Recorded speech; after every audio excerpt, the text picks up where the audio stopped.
Today's speaker is one of our members, DeDee, who has been president and CEO of Overture Center for the Arts for 6 years. As he prepares to retire next month, Ted is going to share some accomplishments he has achieved during his tenure and will also share a bit about what's to come next at Overture. We look forward to your presentation, Ted, and we've made a contribution to the Rotary International Polio Plus Fund as a way to say thanks for speaking to us today. Remember, as Ted comes to the podium, if you have questions, if time permits, please wait for one of the audience microphones.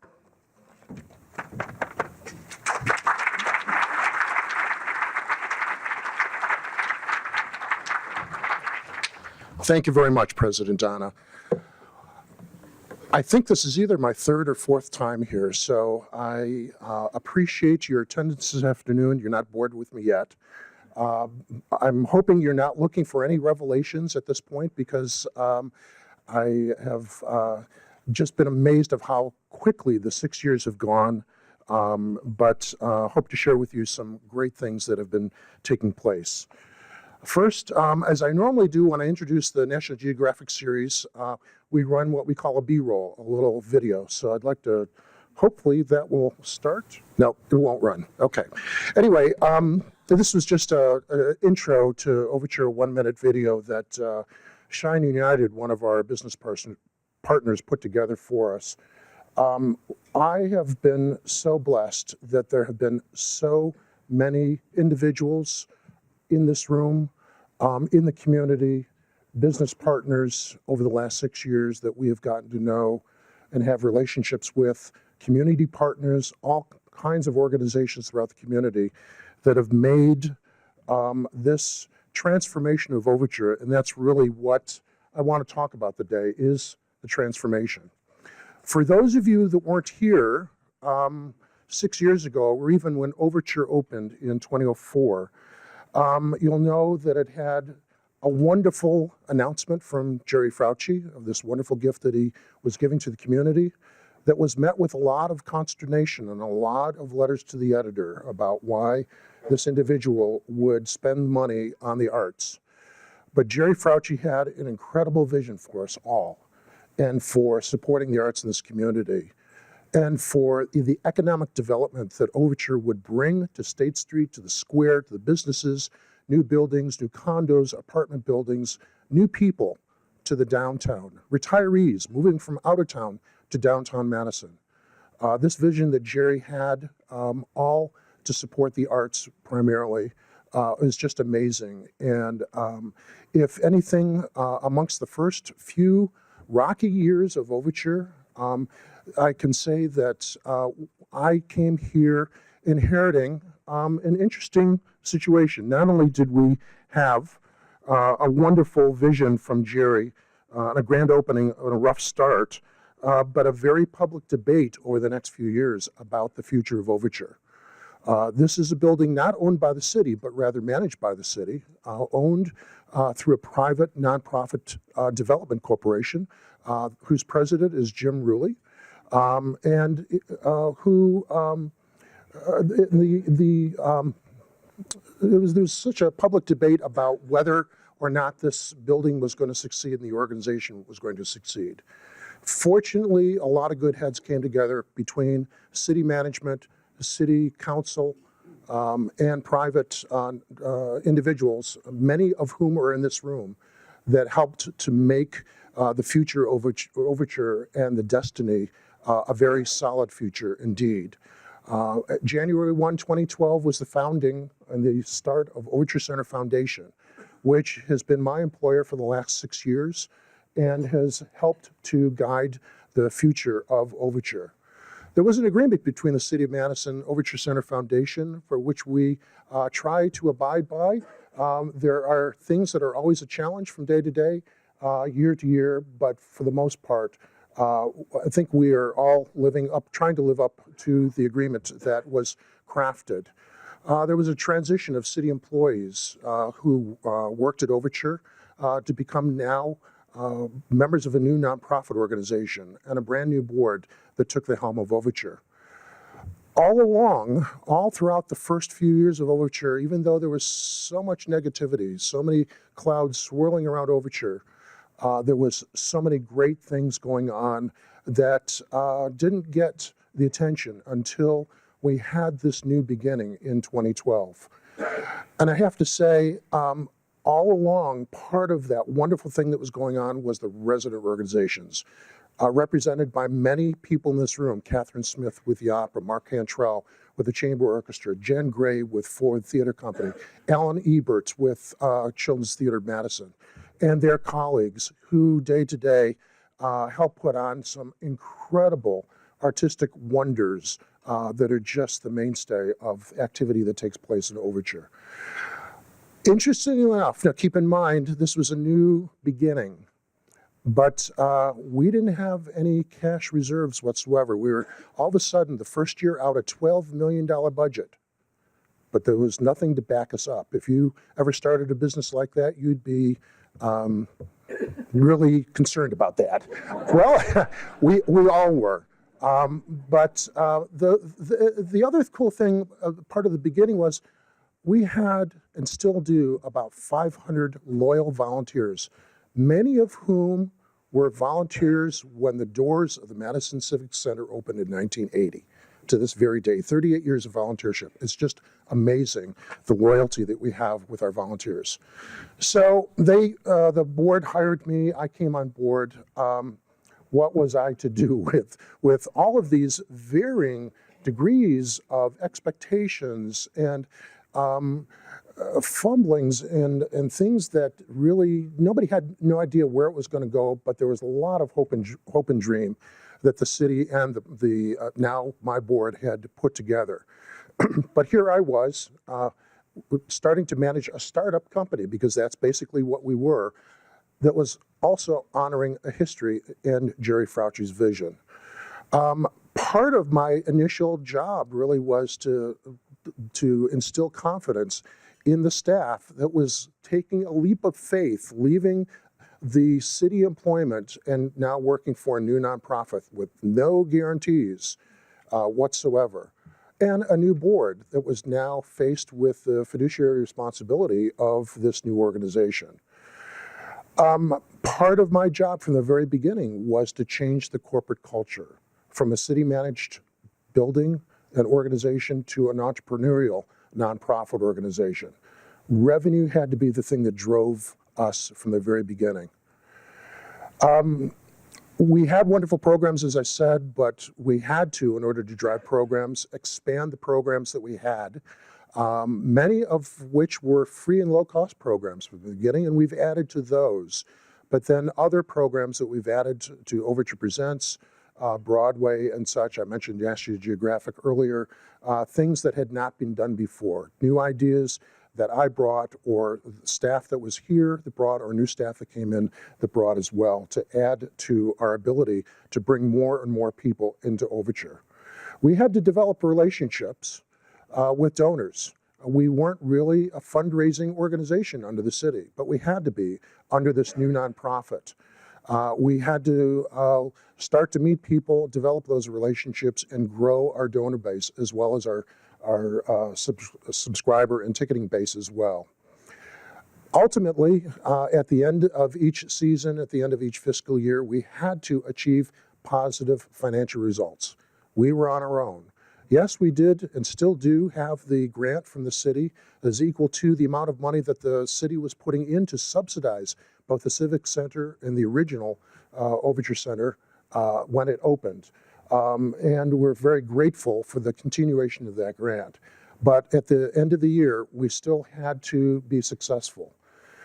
Our goal was also, we had to have clean and positive financial results every single year, and make sure the community, we shared that information with you and everyone else in the community to say, we are doing what we said we were going to do to make this new business model work. And more than anything else, we really started to realize that everyone up to that point was telling our story, but we weren't telling our story. And we had to start doing that in many, many ways. And one of the ways was to stop seeing any negative press anymore. And so from time to time, and this was really the first article that appeared in the State Journal about a year and a half, little more than a year and a half after the new Overture Center Foundation began, that started to recognize that we were heading in the right direction. Now, I will tell you, on the part of the staff and the board, we still had a whole laundry list of things that we felt we needed to do to feel a lot more comfortable than this article begins to describe.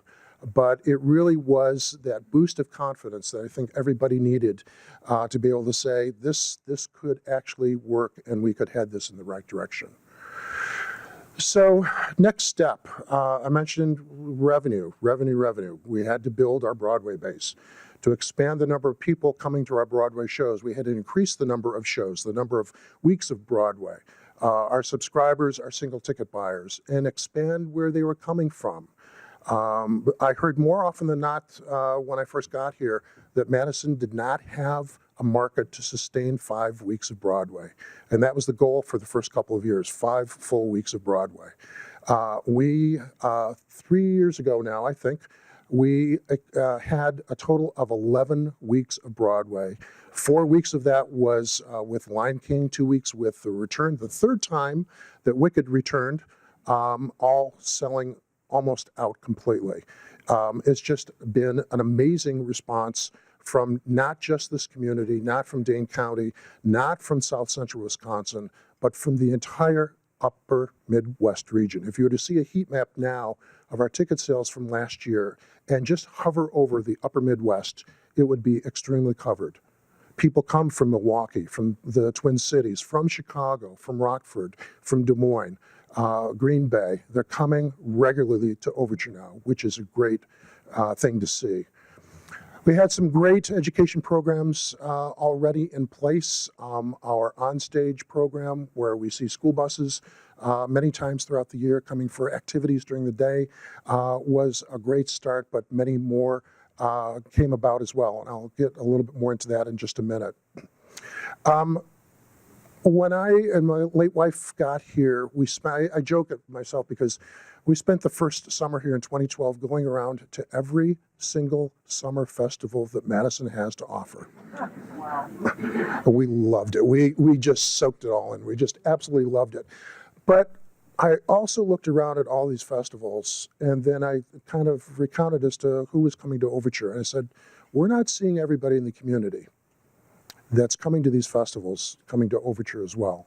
So part of our own challenge was to build our audience base from a wider range of members of the community, and develop the relationships with organizations that would help us reach their constituents and a broader base that hopefully with new initiatives, new programs, would bring people to Overture for the very first time. Technical things like improving the website. We had to bring in a new ticketing system to help with tracking all of the expected new ticket buyers and donors. We have now really have got into the sophistication of expanding our digital marketing and social media use. We, like some of you businesses that use social media as well, have been watching the activity with Facebook recently, and it's causing us a few challenges, but the long and short of it is that we have been really reaching people over social media and seeing the response. Our email blasts are really producing some wonderful positive results on ticket sales. Everyone remembers the October 2013 report of the Wisconsin Council on Children and Family. Overture was one of the first in this community to create its own racial equity initiative. That was a 9-page, basically a strategic plan that called for a number of new initiatives. I've talked about that in the past when we were at the Aligned Energy Center last time that I talked to you about many of those initiatives. I think we were just in the process of hiring Dr. Ed Holmes as our Director of Diversity and Inclusion, or he had already been hired, but Ed has been doing some wonderful work with us now in that regard. Continue to raise more money. I'm sorry, I'm a nonprofit. That's something that's always on our minds that we have to do to support a lot of the mission-based programs that we do. But build donor confidence in what we were doing and how important some of the programs that we were doing already, let alone the new things that we wanted to do, would help to serve a larger community. And we started early on and have been continuing all along to talk internally about starting a new endowment campaign. We're not there yet, but that is on the horizon. And then Susan and my love affair for one another stems from Frosty Ball, because I can't thank Susan enough for coming into my office within the first few months that I was here in Madison and introducing herself and talking about this wonderful annual fundraiser for DMI. And she thought that Overture was really the best place. They were already having Frosty Ball at Overture, but felt that Overture was the better organization to take on Frosty Ball and use it for its own fundraiser. So I can't thank Susan and the board of DMI at the time enough for agreeing to allow Overture to take on Frosty Ball and make it an annual fundraising event of its own. Yeah, thank you.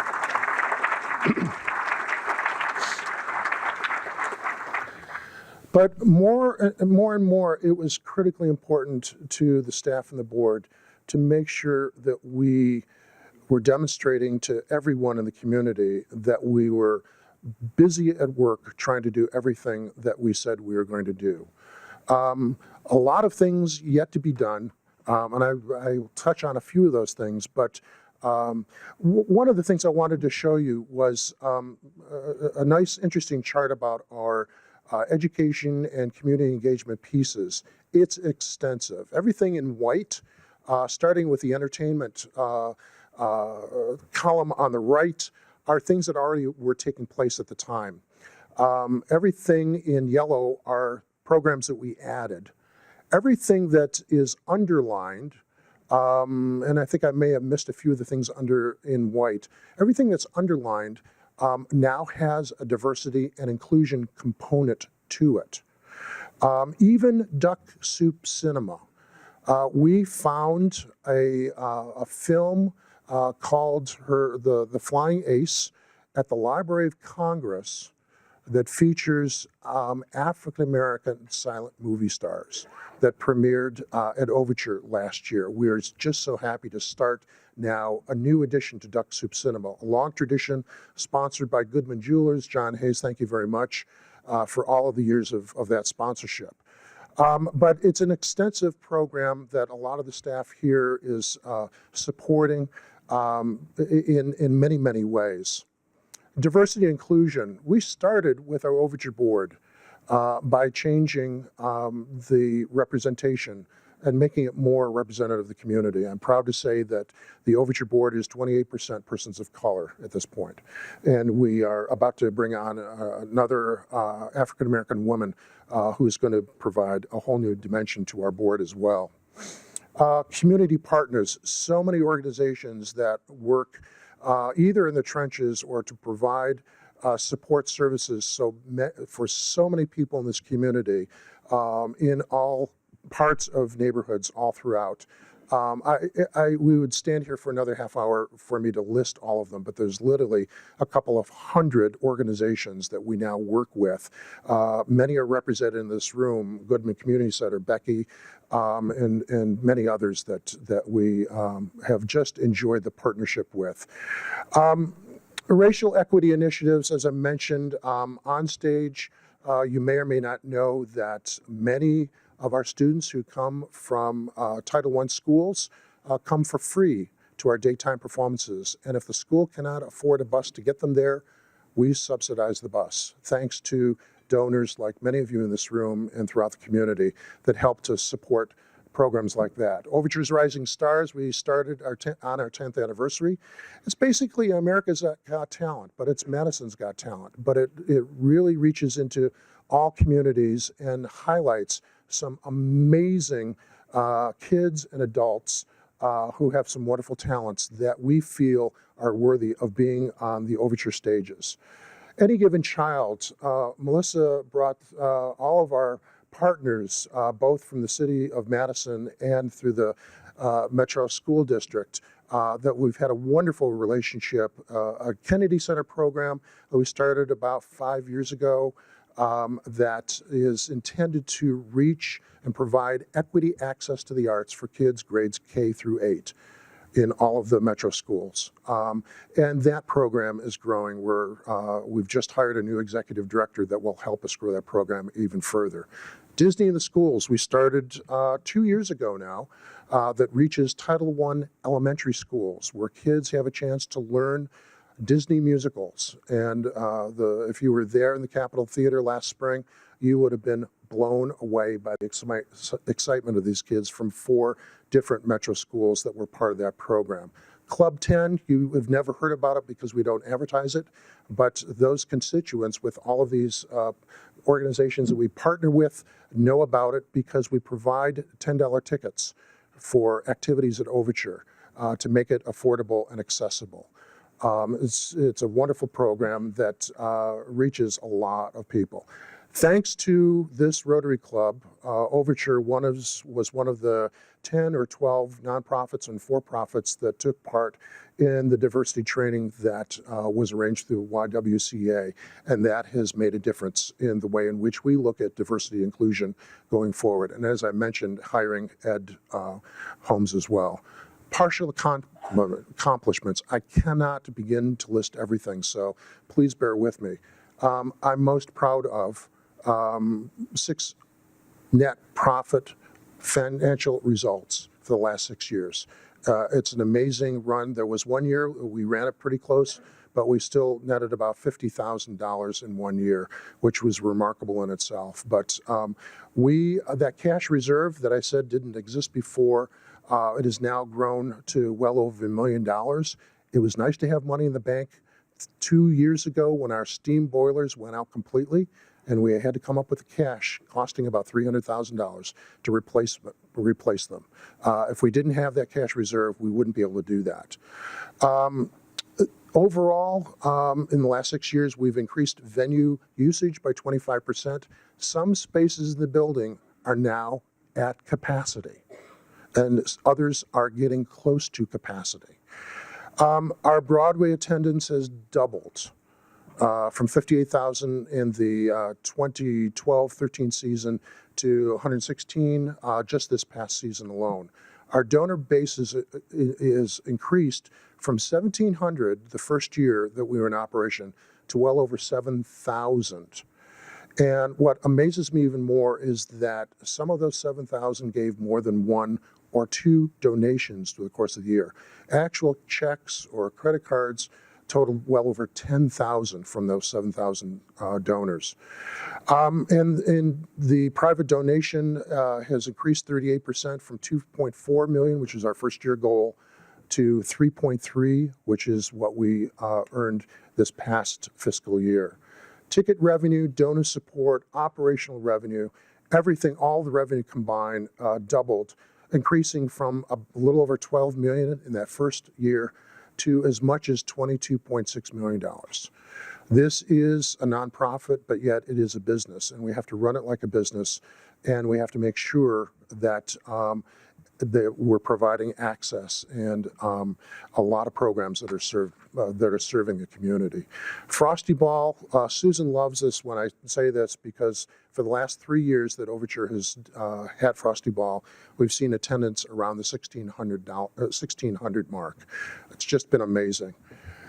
The other thing that you may not recognize or realize at this point is Madison has now become the #1 arts and entertainment market in the state of Wisconsin.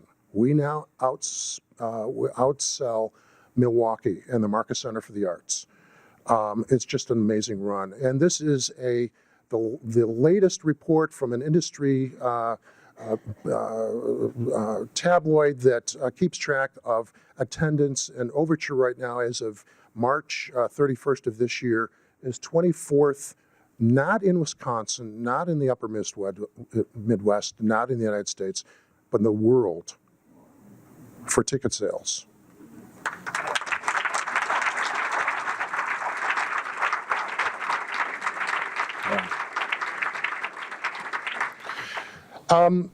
So basically, to summarize, I can declare that I feel that the transition from city management has been a success. We are headed in the right direction.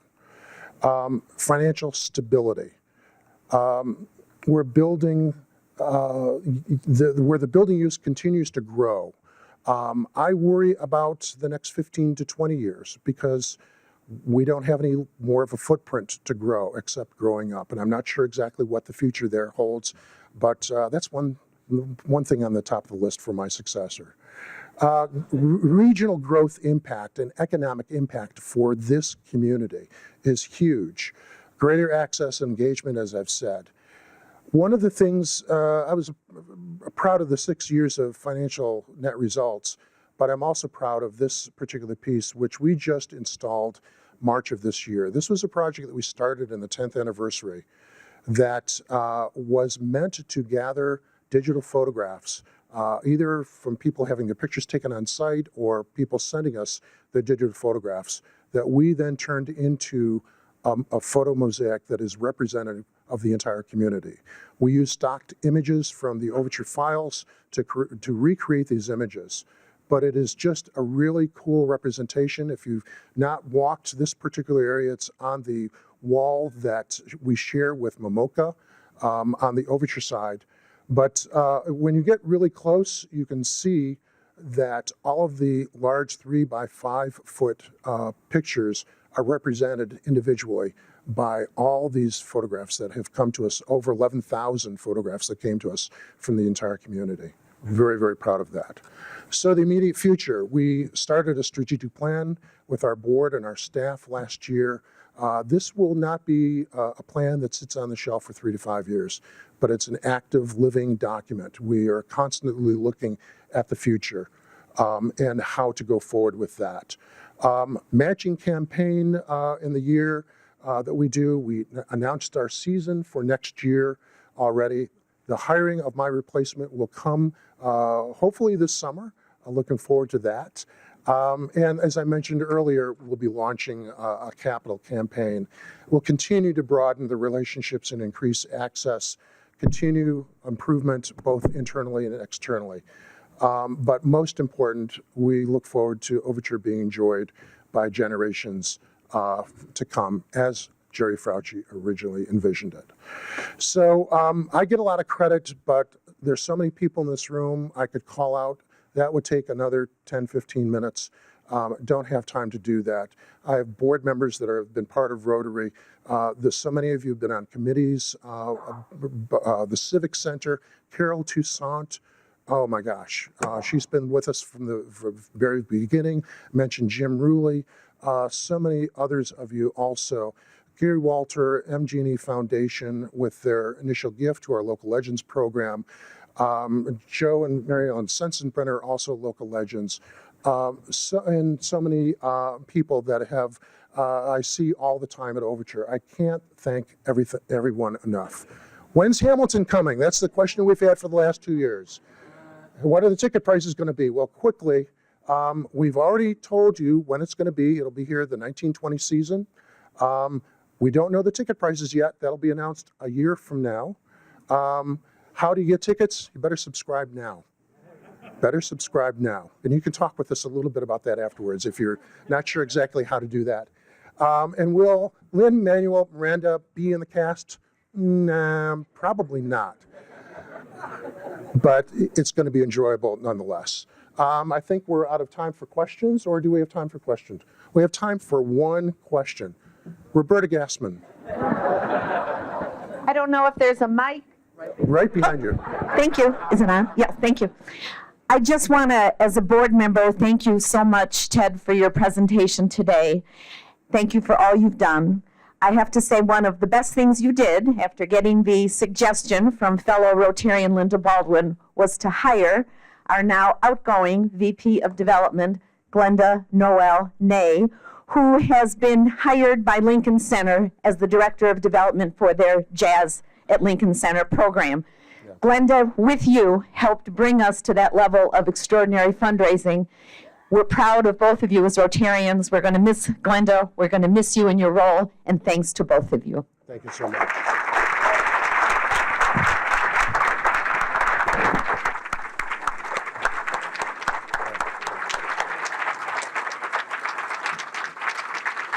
Thank you. Thank you so much. Picking up behind you. Okay, that's great. Thank you so much, Ted. Thank you for your service to the Overture Center, and thank you for your service to the community. We are adjourned.